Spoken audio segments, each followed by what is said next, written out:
ఉమ్మడి అజెండాను ప్రకటించనున్న చంద్రబాబు, పవన్ కళ్యాణ్. తెలుగుదేశం, జనసేన భారీ బహిరంగ సభ బుధవారం సాయంత్రం తాడేపల్లిగూడెం పత్తిపాడులో జరగనుంది. ఈ కార్యక్రమంలో చంద్రబాబు నాయుడు, పవన్ కళ్యాణ్ ఇరు పార్టీల ముఖ్య నేతలు పాల్గొంటారు. ఈ సభకు రాష్ట్ర వ్యాప్తంగా లక్షలాదిగా అభిమానులు, కార్యకర్తలు తరలి వస్తున్నారు. తెలుగు జన విజయ కేతనం జెండాగా ఈ సభకు నామకరణం చేశారు. ఈ సందర్భంగా సంక్షేమం, అభివృద్ధి ఉమ్మడి అజెండాను చంద్రబాబు, పవన్ కళ్యాణ్ ప్రకటించనున్నారు. సీఎం జగన్ విమర్శలకు ఈ సభ ద్వారా బదులు ఇవ్వనున్నారు. కాగా ఈ సభకు లక్షలాదిగా తరలి వస్తున్న జన సందోహాన్ని దృష్టిలో ఉంచుకొని ప్రత్యేక ఏర్పాట్లు చేశారు.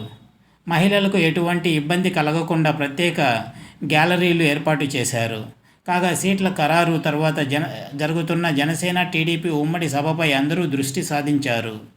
ఈ సభ ద్వారా కార్యకర్తలకు ఇరు పార్టీల నేతలు ఎలాంటి సందేశం ఇస్తారో అనే దానిపై సర్వత్రా ఆసక్తి నెలకొని ఉంది. కాగా పత్తిపాడులో బుధవారం నిర్వహించే టీడీపీ, జనసేన పార్టీల భారీ బహిరంగ సభను విజయవంతం చేయాలని మాజీ మంత్రి, నియోజకవర్గ పరిశీలకురాలు పీతల సుజాత పిలుపునిచ్చారు.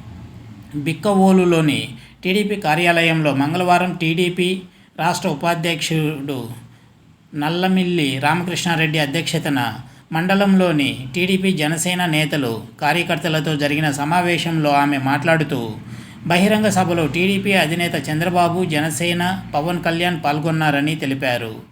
ఈ సభకు లక్ష్యానికి మించి కార్యకర్తలు, నేతలు హాజరు కావాలన్నారు. రామకృష్ణారెడ్డి మాట్లాడుతూ, మన సభకు ప్రభుత్వం బస్సులు ఇవ్వడం లేదని, ప్రతి ఒక్కరూ కార్లు, ద్విచక్ర వాహనాల్లో సభకు రావాలని పేర్కొన్నారు. ఇది వ్యూవర్స్.